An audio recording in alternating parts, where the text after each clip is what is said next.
सबसे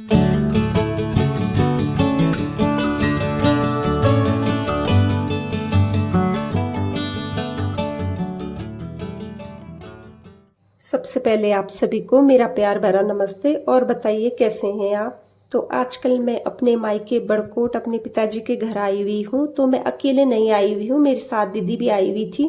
तो दीदी तो चली गई है ऋषिकेश और मैं अभी यहीं रहूँगी बड़कोट, यानी कि कुछ दिन और मैं यहाँ पे रहूँगी। तो यहाँ पे ना मुझे डाटा की थोड़ा सा प्रॉब्लम हो रही है, तो बस मैंने कुछ जो ब्लॉग अपने बनाए हुए थे वो भी मैं आपके साथ आजकल कंटिन्यू शेयर करती जा रही हूँ। तो प्लीज़ मेरे ब्लॉग अगर आपको पसंद आते हैं तो मेरे चैनल को लाइक शेयर सब्सक्राइब कर लीजिए और मेरी इस यूट्यूब फैमिली का हिस्सा बन जाइए। तो मैं और दीदी किस लिए यहाँ पे आए हैं ये तो आप देख सकते हैं।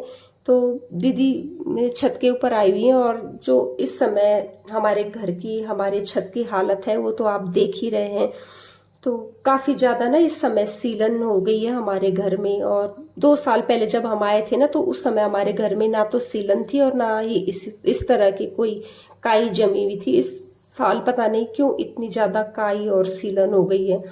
तो ये ना नेक्स्ट डे की है जब हम देहरादून से बड़कोट आए थे और मॉर्निंग के टाइम मैं आज थोड़ा सा देर से उठी थी। और रात को जब हम मतलब ये डिसाइड कर रहे थे कि अब काम कहाँ से शुरू किया जाए, क्योंकि इतना ज़्यादा घर के अंदर उथल पुथल हो जाता ही है ना जब घर बंद बंद रहता है। तो बस कुछ समझ में नहीं आता है कि कहाँ से हम काम स्टार्ट करें। तो सबसे पहले तो मॉर्निंग में दीदी छत के ऊपर आ गई थी और जो काई वगैरह है ना यहाँ पे ईंटों के ऊपर पड़ी हुई, उसको भी दीदी ने चाकू की हेल्प से यहाँ पे खुरच लिया था और उन सबको बिल्कुल अच्छे तरीके से जो छत के ऊपर भी काई जमी हुई थी उसको भी साफ कर लिया था। तो साफ इसलिए किया दीदी ने सुबह मॉर्निंग में जल्दी जल्दी की, ताकि थोड़ा बहुत जो धूप है वो लग जाए और रूम थोड़ा सा जैसे थोड़ा सा अंदर जब बंद रहता है सीलन होती है तो उससे थोड़ा थोड़ा सा जो स्मेल है वो भी आने लग जाती है। तो इस वजह से यहाँ पे मॉर्निंग में सबसे पहला जो काम है वो हमने यही किया कि छत के ऊपर जो काई वगैरह है उसको साफ किया जाए। तो दीदी ने तो खुरच के रख लिया था और उसके बाद मैं यहाँ पे झाड़ू की हेल्प से झाड़ू लेके आ गई थी और उसकी हेल्प से मतलब पूरी जो छत के ऊपर दीदी ने काई को खुरचा है उसको मैं इकट्ठा कर रही हूँ। और इकट्ठा करने के बाद इसको मैं पीछे के फील्ड में डाल दूंगी। पीछे खुला खुला है हमारा और हमारे छत से ना हिमालय पर्वत इतना सुंदर दिखाई देता है। आजकल तो बारिश की वजह से और जो बादल लगे हुए हैं उससे साफ नजर नहीं आ रहा है बस।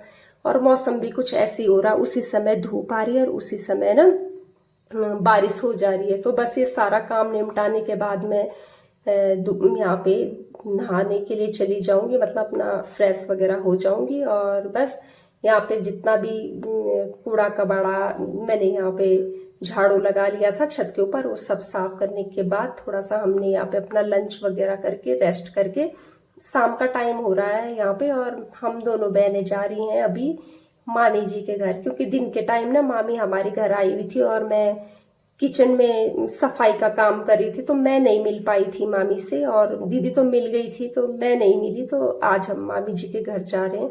तो बस तैयार होके सीधे हम अपने घर से निकल गए और बिल्कुल ये हमारे घर के आगे 2 कदम पे ही सड़क है। और यहाँ देख सकते हैं हमें ना यहाँ पे किसी भी चीज की मतलब असुविधा नहीं है। सब चीजें यहाँ पे दुकानें, फल, सब्जियां सब कुछ इतने 2 कदम पे मिल जाती हैं कि कहीं हमें दूर जाने की जरूरत ही नहीं पड़ती है। बस 2 कदम आगे आए और देखिए दुकानें स्टार्ट हो जाती हैं। तो यहाँ पे मामी जी के घर जा रहे हैं तो खाली हाथ तो नहीं जा सकते हैं, थोड़ा सा फ्रूट्स लेके जाएंगे। तो यहाँ पे हम यही देख रहे हैं कि कौन सा फल ले जाएं। तो सेब बड़े अच्छे लग रहे थे यहाँ पे, लाल लाल रेड रेड कलर के।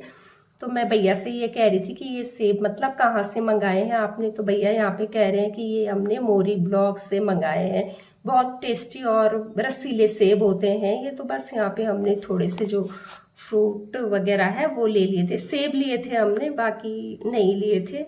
सेब बहुत ही ज़्यादा अच्छे और टेस्टी और रसीले हो रहे थे। तो 1 किलो या 2 किलो के करीब हमने सेब ले लिए थे।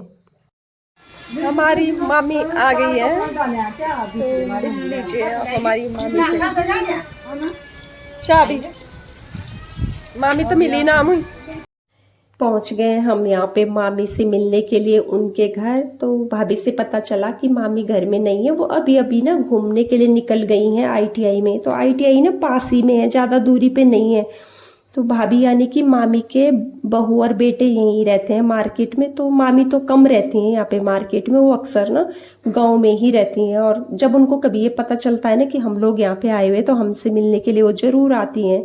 तो बस आ गई थे, वो जल्दी आ गए थे। जैसे उनको पता चला कि हम उनके घर आए हुए ना, तो फटाफट से आ गई थी।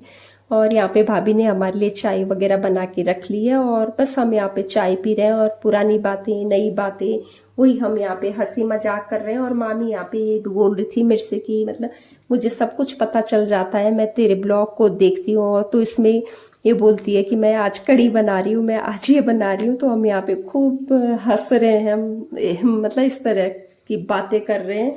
तो बाहर बारिश भी शुरू हो गई थी, क्योंकि मौसम आजकल ऐसे ही हो रहा, तभी बारिश हो जा रही है और तभी धूप हो जा रही है। तो अभी रात का भी टाइम हो रहा था, और मामी ना हमें जिद कर रही थी कि तुम लोग खाना खा के जाओ, लेकिन इतना उथल पुथल हो रखा है ना हमारे घर में। तो बस हमने यहाँ पे चाय वगैरह अपनी जो है वो ख़त्म कर ली थी, और उसके बाद हम सीधे अब घर के लिए निकल ही रहे थे। तो बस यहाँ पे हम मामी से यही कह रहे हैं कि हम दूसरे दिन आ जाएंगे खाना खाने के लिए। तो निकल गए हम अब घर से बाहर। हम यहाँ पे ना भाभी को बाय बाय कर रहे हैं, और देख सकते हैं आपकी यहाँ पे कितनी ज़्यादा अभी बारिश हो रही है।